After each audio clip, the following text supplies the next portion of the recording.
مولانا سید ابوالعلا مودودی اور دیگر علماء کرام ان لوگوں کو اس بات کی توفیق بخشی کہ وہ ملک کے عزیز میں امت مسلمہ کے ٹیلنٹس کو، امت مسلمہ کی نسلوں کو، امت کے دماغوں کو اسلامی اجتماعیت سے جوڑے اور دین کو مکمل نظام زندگی کے طور پر انسانی دنیا کے سامنے پیش کرے کہ آج بھی اسلام میں، اس کی تعلیمات میں یہ تاثیر ہے کہ وہ انسانی دنیا کی مکمل رہنمائی کر سکتا ہے۔ ہمارا معاشی نظام، ہمارا اکنامیکل سسٹم جو اللہ کی طرف سے ودیعت کردہ ہے، اس معاشی نظام میں وہ طاقت ہے کہ یہ اشتراکیت کے مقابلے میں انسانیت کے لیے کروڑوں گنا بہتر ہے۔ ہمارا کلچر، ہمارے اخلاقی اصول اتنے اعلیٰ درجے کے ہیں کہ وہ دنیا کو بہترین انسان دے سکتے ہیں۔ ہمارے پاس انسانیت کی تعمیر کا، ملک کی تعمیر کا ایک زبردست پروگرام ہے۔ دین ایک مکمل دین ہے، زندگی کے سارے شعبوں میں وہ انسانیت کی مکمل رہنمائی کرتا ہے۔ As a complete code of life, پورن جیون ویوستھا، کامیاب نظام زندگی کے طور پر نئی نسلوں کے سامنے اسلام کی تعلیم کو پیش کرنا تھا۔ ایسے حالات میں اقامت دین کے عنوان سے 1941 میں وہ تحریک برپا ہوئی جس کو ہم جماعت اسلامی دیکھتے ہیں۔ بھائیو، جماعت اسلامی جماعتوں میں جماعت نہیں ہے۔ آپ جماعت کی تاریخ پڑھیے۔ جماعت اسلامی دراصل امت مسلمہ کے کردار کی بازیافت کا نام ہے۔ جماعت اسلامی زمین پر امت مسلمہ کے حقیقی عکس، اس کے حقیقی پرچھائی کا نام ہے کہ اگر عالم انسانی یہ دیکھنا چاہے کہ اسلام کیا ہے، اسلام کیسے انسانی تمدن کی تعمیر کرتا ہے، اسلام کیسے انسانی دنیا کو نوازتا ہے، تو پھر وہ جماعت کے لٹریچر کے ذریعے اسلام کو سمجھیں، قرآن و سنت کے ذریعے اسلام کو سمجھیں، اور یہ جماعت امت مسلمہ کی نمائندہ جماعت کے طور پر اس امت کے پورے اسٹ کو اللہ کے مشن کے لیے استعمال کرے۔ یہ جماعت چند لوگوں کی جماعت نہیں ہے، بلکہ یہ جماعت دراصل اس امت کی جماعت ہے۔ امت کا ہر طبقہ اس جماعت کی وراثت ہے اور یہ جماعت اس کی وراثت ہے۔ چاہے یہاں کے جتنے مدارس ہو، علماء کرام ہو، یہ تمام کی یہ جماعت جو ہے ان کی وراثت بھی ہے اور وہ بھی ان کا حصہ ہے۔ جماعت اسلامی کسی جماعتی عصبیت کے ساتھ نہیں اٹھی، بلکہ جماعت اسلامی اس طور پر اٹھی کہ کلمے کی بنیاد پر امت کو ایک کیا جائے، دین کی بنیاد پر امت کو ایک کیا جائے، امت کا اجتماعی ایجنڈا دعوت دین اور اقامت دین بنا دیا جائے، تاکہ یہ امت زمین پر صحابہ کرام رضوان اللہ تعالی علیہم اجمعین کے نہج پر یہ دعوت دین کا کام کر سکے۔ بھائیو، آئیے میں آپ کے سامنے اس نقطے کی تفصیل پیش کرتا ہوں۔ آپ دیکھیے 1941 میں 75 لوگ، جس میں ہمارے ملک کے عظیم علماء کرام شریف تھے، مولانا سید ابو الحسن علی ندوی رحمۃ اللہ علیہ، مولانا منظور نعمانی رحمۃ اللہ علیہ، مولانا جو ہے مسعود عالم ندوی رحمۃ اللہ علیہ، مولانا امین حسن اصلاحی ندوی رحمۃ اللہ علیہ، مولانا صدرالدین اصلاحی ندوی رحمۃ اللہ علیہ، مولانا ابوالعلا مودودی۔ ہم دیکھتے ہیں کہ 20ویں صدی کے بہت اعلیٰ درجے کے دماغ وہ تحریک اسلامی کے نشو و نما میں انہوں نے غلیظ رول ادا کیا۔ اس کے بعد بہت سے اختلافات بھی ہوئے، لیکن آپ 1941 کے اس اجتماع کو یاد کیجیے۔ جماعت کے پہلے امیر پوری مشاورت کے ساتھ، پورے اسلامی اصول انتخاب کے اصولوں کے ساتھ مولانا ابوالعلا مودودی رحمۃ اللہ علیہ قرار پائے، اور جماعت نے قرآن و سنت کی روشنی میں اپنا دستور متعین کیا تاکہ امیر جماعت، ارکان جماعت، قائدین جماعت وہ ہر اعتبار سے جواب دہ ہوں۔ اگر وہ جماعت کے فرائض اور اس کے شرائط کا اہتمام نہ کریں تو جماعت کے پاس ان کے اخراج کا بھی دروازہ کھلا رہے گا۔ جماعت نے ایک ڈسپلن کے ساتھ، ایک شعور کے ساتھ اپنا آغاز کیا اور پھر دیکھتے ہی دیکھتے جماعت ملک میں اور پوری دنیا میں چند دنوں کے اندر ایک محسوس اور معروف نام بن گئی۔ 1944 میں پٹنہ میں جماعت کا ایک اجتماع ہوا۔ اس اجتماع میں بہت سارے ارکان جماعت بھارت سے شریک ہوئے اور اس موقع پر بھارت کے عظیم رہنما مہاتما گاندھی پٹنہ میں موجود تھے۔ جماعت کے ذمہ داران نے گاندھی جی کو اجتماع میں شرکت کی دعوت دی۔ گاندھی جی اس اجتماع میں شریک ہوئے اور عام ارکان و کارکنان کے ساتھ اجتماع میں ویسی ہی زمین پر بیٹھے جیسے آپ بیٹھے۔ یہ آزاد ہندوستان کی سب سے بڑی تحریک کا لیڈر جنہیں ہم باپو کہتے ہیں، وہ جماعت کے اجتماع میں شریک ہوئے۔ اگلے دن پورے ہندوستان کا پریس چیخ اٹھا کہ گاندھی جی جماعت اسلامی کے اجتماع میں گئے اور اناف شناف جماعت کے بارے میں بولنے لگا۔ گاندھی جی نے اس وقت فوراً اپنے اخباری بیان کو جاری کیا اور انہوں نے کہا، لوگوں، میں کل جماعت اسلامی کے اجتماع میں شریک ہوا تھا۔ یہ اجتماع اللہ کے فقیروں کا اجتماع تھا۔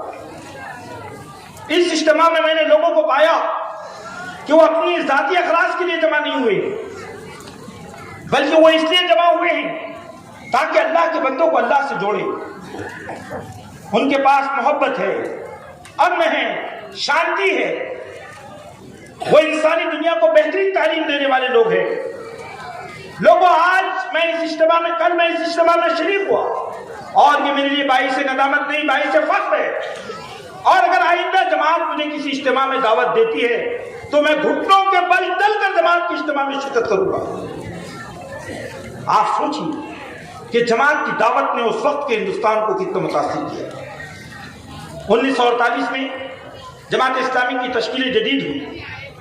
47 میں بھارت تقسیم ہوا اور تقسیم کے بعد ملت اسلامیہ ہند پر ایک بڑی مصیبت آن پڑی، چونکہ یہاں کے معصوم، مجبور اور بے بس اور غریب مسلمانوں کو تقسیم کا ذمہ دار قرار دیا گیا اور نتیجے میں ان میں احساس کمتری پیدا کیا گیا۔ ان کو ہر طرح کے لعن، طعن اور تشریح کا نشانہ بنایا گیا۔ بھارت کے مسلمان نوجوانوں کے اندر سے خود اعتمادی ختم ہونے لگی اور یہ ملک فسادات سے بھر گیا۔ ہزاروں فسادات ابل پڑے، مسلمانوں کی عصمتیں لوٹی گئی، آبروئیں لوٹی گئی، بڑے پیمانے پر قتل عام ہوا۔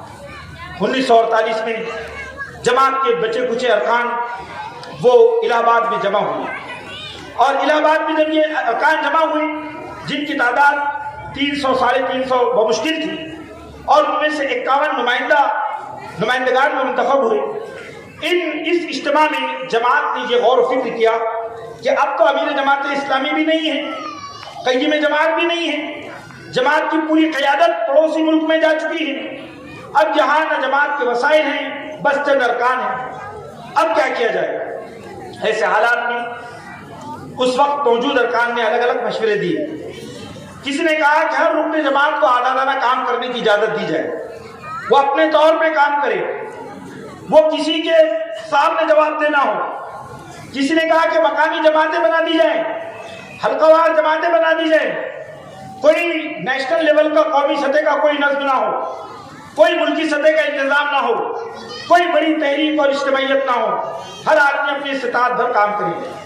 لیکن کچھ باز بھی لوگ اٹھے، بصیرت مند لوگ اٹھے، دور اندیش لوگ اٹھے، مستقبل شناس لوگ اٹھے۔ انہوں نے کہا نہیں، ہم اس ملک میں تحریک اسلامی ایک مضبوط اجتماعیت کے طور پر دیکھنا چاہتے ہیں۔ ہم چاہتے ہیں کہ قومی سطح پر تحریک کی تنظیم ہو، ملکی سطح پر تحریک کی سنگھٹنا ہو اور یہ تحریک پورے اعتماد کے ساتھ اللہ کی دین کی دعوت کو بندگان خدا کے سامنے پیش کرے۔ یہ حالات، ان حالات میں جماعت کی اکثریت نے اس موقف کی تائید کی اور نتیجے میں پورے انتخابی عمل کے ساتھ، شورائی نظام کے ساتھ جماعت اسلامی ہند کے نام سے اپریل 1948 میں جماعت اسلامی کی تشکیل جدید ہوئی اور پہلے امیر جماعت کے طور پر اس وقت کے نوجوان عالم دین مولانا ابواللیث اصلاحی ندوی رحمۃ اللہ علیہ منتخب ہوئے امیر جماعت کے طور پر۔ حالات ایسے تھے کہ حالات کا اندازہ اس بات سے کیجئے کہ مولانا ابواللیث اصلاحی ندوی رحمۃ اللہ علیہ فرماتے ہیں کہ جب میں امیر بنا تو میں رونے لگا، گھبرانے لگا۔ میں نے ارکان کی، شورا کی منت سماجت کی۔ میں نے کہا کہ میں کمزور انسان ہوں، میرے کندھے اتنے طاقتور نہیں ہیں جو قیادت کا بوجھ سنبھال سکے، لیکن کسی نے میری ایک نہ سنی۔ پھر یہ بات مولانا مودودی تک پہنچی تو مولانا مودودی رحمۃ اللہ علیہ نے یہ بات کہی۔ میں سمجھا تھا کہ مولانا مودودی شاید اس فیصلے کو کالعدم کر دیں۔ مولانا نے کہا کہ دیکھو خدا ماشاء اللہ کتنا جاننے والا ہے کہ میرے دل میں جو بات تھی جماعت اسلامی ہند کے ارکان نے وہی امیر کے حیثیت امیر کے طور پر وہی فیصلہ کیا۔ انہوں نے بھی وہاں سے وہ خط لکھ دیا۔ اس کے بعد مولانا ابواللیث صاحب فرماتے ہیں کہ جب میں سرائے امیر اعظم گڑھ پہنچا جہاں وہ ایک مدرسے میں بحیثیت عالم دین کے استاد تھے، تو میں نے محسوس کیا کہ جماعت اسلامی ہند کے بیت المال میں 1 روپیہ نہیں ہے، 1 روپیہ بھی نہیں ہے۔ میں نے سوچا یہ اتنی عظیم دعوت کی حامل یہ جماعت، اس کے بیت المال میں 1 روپیہ نہیں ہے۔ تو میں قریب کے گاؤں سیدھا سلطان پور گیا اور سیدھا سلطان پور میں ایک رکن جماعت بزرگ مقبول احمد صاحب مرحوم رہتے تھے۔ میں ان کے گھر گیا اور میں نے ان بزرگ متوسط گھر کے جو ذمہ دار تھے کہا کہ بھائی کیا جماعت اسلامی کو بطور قرض 50 روپے دیے جا سکتے ہیں؟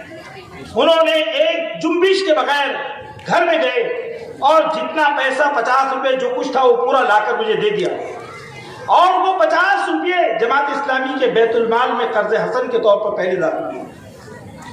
آپ سوچیے آج سے 75 سال پہلے آپ دیکھیے مولانا ابواللیث اصلاحی ندوی فرماتے ہیں کہ ان پیسوں میں ایسی برکت تھی کہ میں یہ آج تک محسوس کرتا ہوں کہ جماعت وسائل سے مالا مال ہوئی۔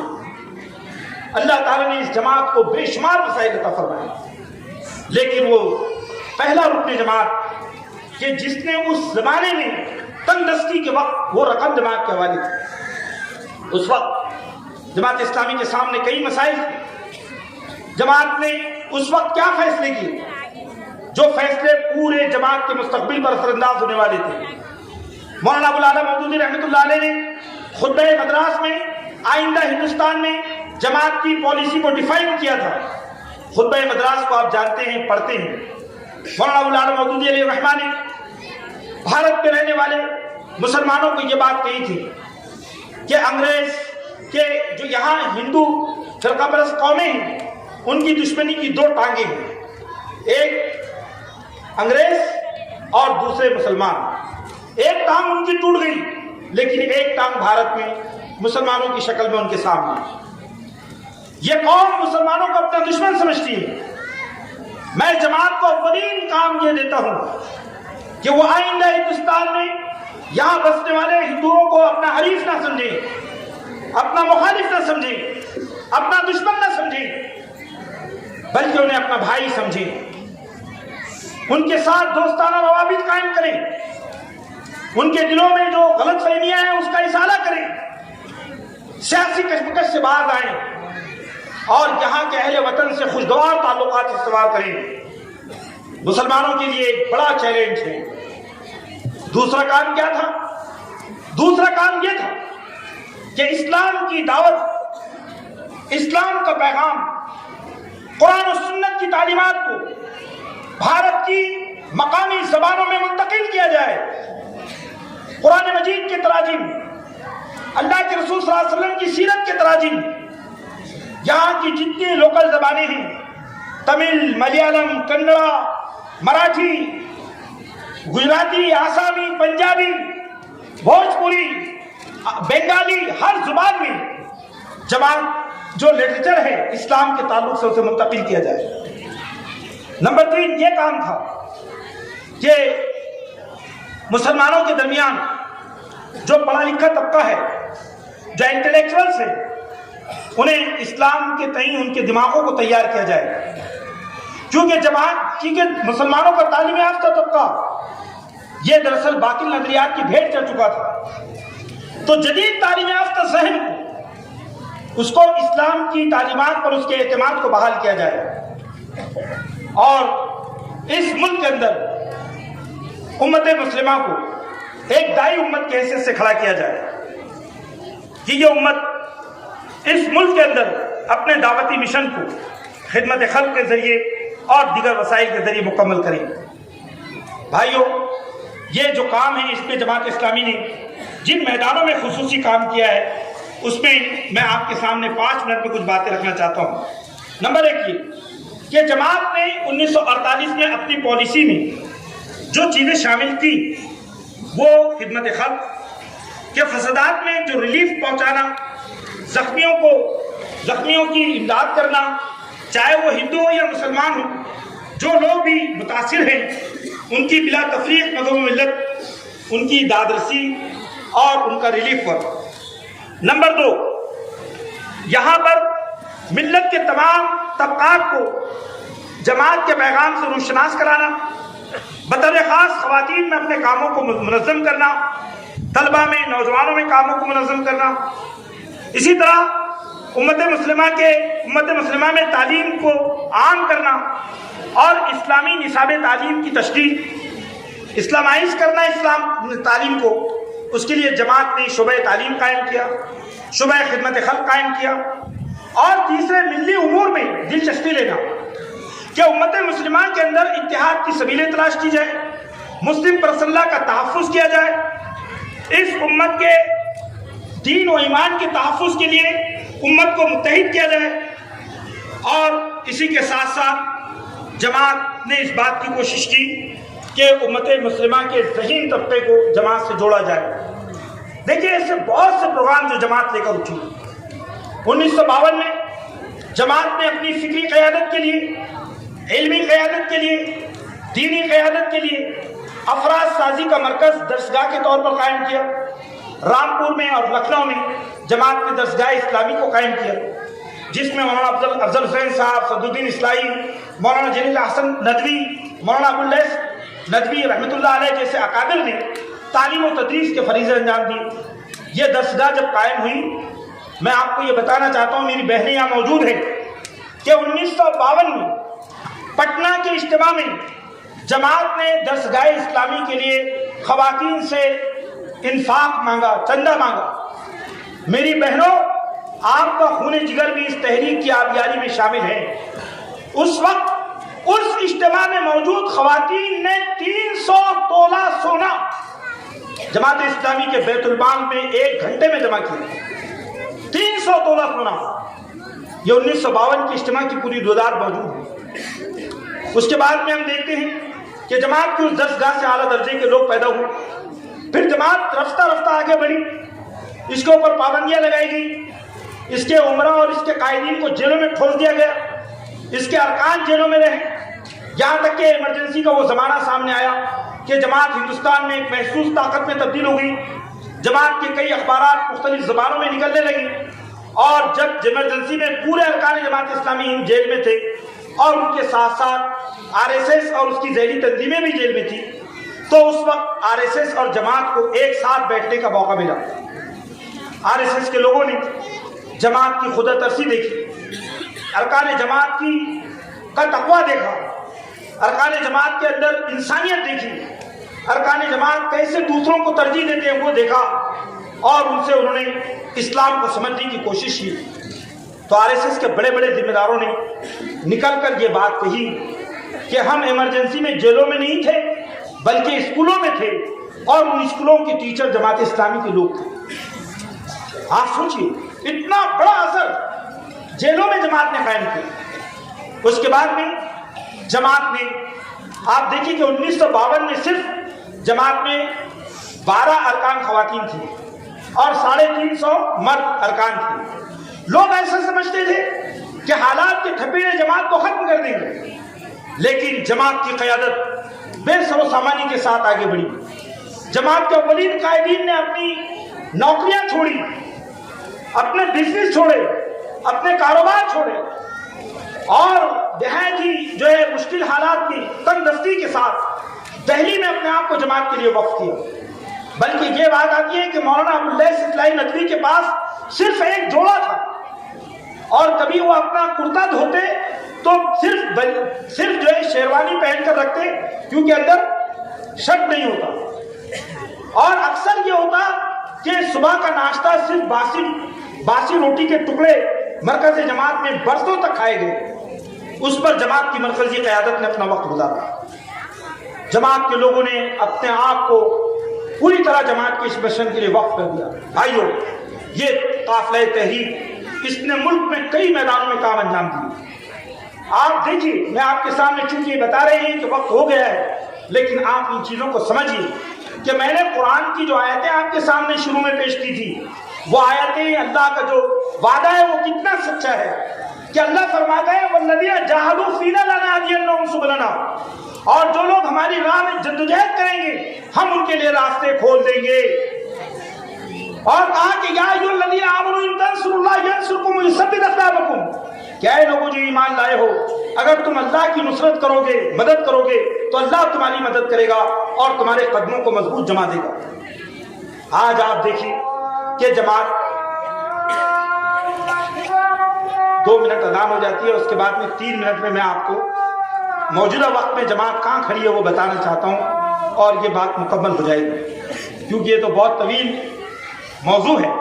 تو رفقائے محترم، آپ دیکھیے کہ جماعت نے اس وقت یہ جو آغاز کیا، تو آج جماعت اسلامی کتنے شعبوں میں کام کر رہی ہے؟ اس وقت 3 شعبوں میں جماعت کام کر رہی تھی، لیکن آج جماعت اسلامی تقریباً 52 شعبوں میں کام کر رہی ہے۔ اس وقت جماعت اسلامی کی ارکان بہنوں کی تعداد صرف 12 تھی، آج ارکان بہنوں کی تعداد 3500 سے زیادہ ہے۔ اس وقت مرد ارکان کی جو تعداد تھی وہ 14 بمشکل 350 تھی، آج 14000 تک تعداد یہ پہنچ چکی ہے۔ اس وقت الہ آباد کی جس اجتماع میں ارکان شریک ہوئے تھے، جن کی تعداد بمشکل 350 تھی، آج حال یہ ہے کہ آج جماعت کے چھوٹے سے گاؤں کے اجتماع میں ہزاروں لوگ شریک ہوتے ہیں۔ گزشتہ سال جماعت اسلامی کے 1 سال کے اجتماع کا ریکارڈ پیش کیا گیا، 56,500 اجتماعات 1 سال میں ہوئے۔ آپ سوچیے کہ جماعت کی دعوت کس مرحلے میں ہے۔ اس وقت طلبہ تنظیم کا صرف نام لیا جاتا تھا، آج جماعت اسلامی نے 1982 میں جماعت SIO کے نام سے جو طلبہ تنظیم قائم کی، یہ طلبہ تنظیم اس وقت بر اعظم ایشیا کی سب سے بڑی طلبہ تنظیم ہے۔ اس وقت 3.5 لاکھ طلبہ SIO سے وابستہ ہے بھارت میں۔ آج حلقہ خواتین، سب سے بڑا حلقہ خواتین اگر ملت کے پاس موجود ہے تو وہ جماعت کے حلقوں میں موجود ہے۔ آپ کو حیرت ہوگی کہ اگر اس کو بحیثیت مجموعی جمع کیا جائے تو 50 لاکھ سے زیادہ خواتین جماعت اسلامی کے حلقہ خواتین سے وابستہ ہوگی پورے ہندوستان میں۔ اس وقت جماعت نے 50 روپے سے اپنے بیت المال کا آغاز کیا تھا۔ آج جماعت اسلامی کا صرف ایک شعبہ خدمت خلق، جس کو ہم ویژن 26 کہتے ہیں، اس نے 2000 کروڑ روپے پچھلے 10 سالوں میں خدمت خلق پر خرچ کیے، 2000 کروڑ۔ آج جماعت اسلامی تقریباً گزشتہ سال جماعت نے 13 لاکھ بیماروں کی مدد کی ہے پیسوں سے۔ کئی فسادات میں سیلاب زدگان کے لیے جماعت نے اتنے بڑے پیمانے پر ریلیف کی ہے کہ آپ اس کے حکومتی اعداد و ریکارڈ بنا کر دیکھیے کہ آپ اس کا اندازہ نہیں کر سکتے ہیں۔ بستیاں کی بستیاں آباد کر کے دی۔ ابھی کوکن میں جو سیلاب آیا تھا وہاں اپنی آنکھوں سے جا کر دیکھیے، سیلاب نے جتنے متاثرین تھے ان کی آبادیوں کو اثر نو بسا کر دیا ہے۔ کولہاپور میں جو سیلاب آیا تھا، کولہاپور کے سیلاب زدگان جو ہمارے اکثر غیر مسلم تھے، وہاں جماعت اسلامی کا محاذ مستقل کھڑا تھا۔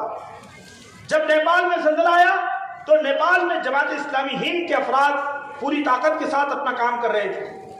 گجرات میں زلزلہ آیا تو گجرات کے اس وقت کے چیف منسٹر نے جماعت اسلامی کو یہ لکھ کر خط لکھا تھا، اس وقت وہ کہ BJP کے چیف منسٹر تھے، انہوں نے کہا تھا کہ زلزلے کے موقع پر سب سے پہلے خدمت کا جو کام کیا ہے وہ جماعت اسلامی نے کیا ہے۔ جماعت نے اتنے بڑے پیمانے پر لٹریچر کو عام کیا ہے کہ گزشتہ 4 سال پہلے پونا میں مراٹھی ساہتیہ سمیلن ہوا تھا. اس مراٹھی ساہتیہ سمیلن میں سب سے زیادہ جو کتابیں بکی مراٹھی کی وہ جماعت کے لٹریچر سے بکی, جماعت کے بک اسٹال سے بکی. بہت بڑا بک اسٹال تھا, لاکھوں لوگ وہاں وزٹ کے لیے آئے تھے. اور اس وزٹ میں شرد پوار صاحب بھی شریک تھے, جو جماعت کے بک اسٹال پر بہت دیر تک کھڑے رہے اور کتابیں دیکھتے رہے. آپ کو حیرت ہوگی, احمد آباد میں گجراتی زبان میں جماعت نے اپنا بہت بڑا بک اسٹال لگایا. موجودہ پرائم منسٹر نریندر مودی جی جو اس وقت سی ایم تھے, وہ جماعت کے بک اسٹال پر تقریباً 20 منٹ کھڑے رہے اور انہوں نے ایک ہی کتاب کو دیکھنے کی کوشش کی. آپ دیکھیں, تقریباً 22 زبانوں میں جماعت اسلامی نے اپنے تراجم قرآن پیش کی. لاکھوں کی تعداد میں, 1-2 کی تعداد میں نہیں, لاکھوں کی تعداد میں جماعت نے اتنا بڑا لٹریچر تیار کیا ہے کہ بھائیوں اسلامی لٹریچر کا پہاڑ کھڑا کر دیا ہے ہندوستان کے اندر, کہ جدید تعلیم یافتہ ذہن وہ جماعت کے سامنے بے بس ہو گیا ہے. اور انہوں نے محسوس کیا ہے کہ جماعت نے دین کی تبلیغ کے لیے جو علمی دلائل قائم کیے ہیں, یہ دراصل ایک عظیم الشان کام ہے جس کا کوئی بدل پیش نہیں کر سکتا ہے. جماعت نے شاعروں کی تنظیم قائم کی اور شعر و ادب کو اسلام میں داخل کیا.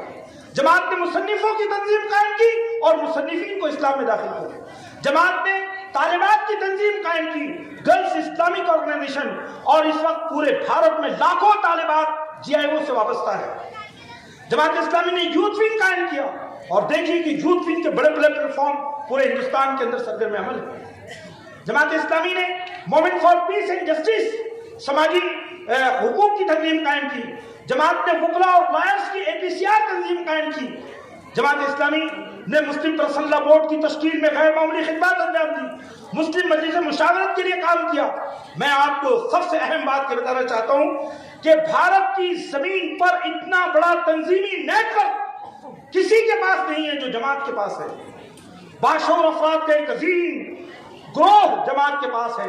دلی سے لے کر آپ کے اس امراوتی ضلع کے چھوٹے سے گاؤں تک جماعت اسلامی کا ایک منظم نظام قائم کرتا ہے. اور یہ ایک پالیسی کے تحت, ایک دستور کے تحت, ایک ڈسپلن کے تحت, اور ہم جو کام کرتے ہیں چھپ کر نہیں کرتے, چھپا کر کرتے ہیں, تاکہ دنیا اس بات کو دیکھے کہ جمہوری طریقے سے, قانونی طریقے سے, لیگل آسپیکٹ کے ساتھ, پرامن طریقے سے ہم بھارت میں تعمیری جدوجہد کو جاری رکھیں گے. بھائیوں, یہ اللہ کا فضل و کرم ہے کہ اللہ تعالیٰ نے اپنے بندوں کی مدد فرمائی. اور آج ہم دیکھ رہے ہیں کہ ایسی باصلاحیت خواتین تحریک کے ساتھ وابستہ ہے, اور ہم تحریک کی اس پرچھائی میں, تحریک کی اس جو ہے جس کو ہم کہہ سکتے ہیں اس کے آنچل میں ہم آئندہ نسلوں کی پرورش کو دیکھ رہے ہیں.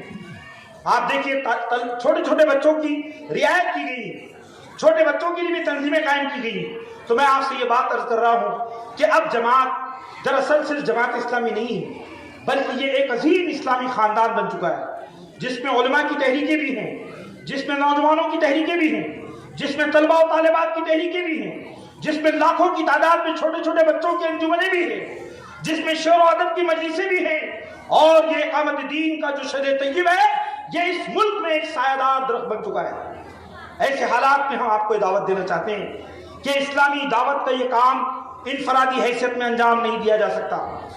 اسلامی دعوت جو عظیم الشان دعوت ہے, یہ اجتماعیت چاہتی ہے, تاکہ یہ اجتماعیت ایک عظیم طاقت بن کر اپنے ملک کی تعمیر میں, سماج کی تعمیر میں, انسانیت کی خدمت میں وہ کردار ادا کرے جو پیغمبر آخر الزماں محمد عربی صلی اللہ علیہ وسلم نے ادا کیا تھا.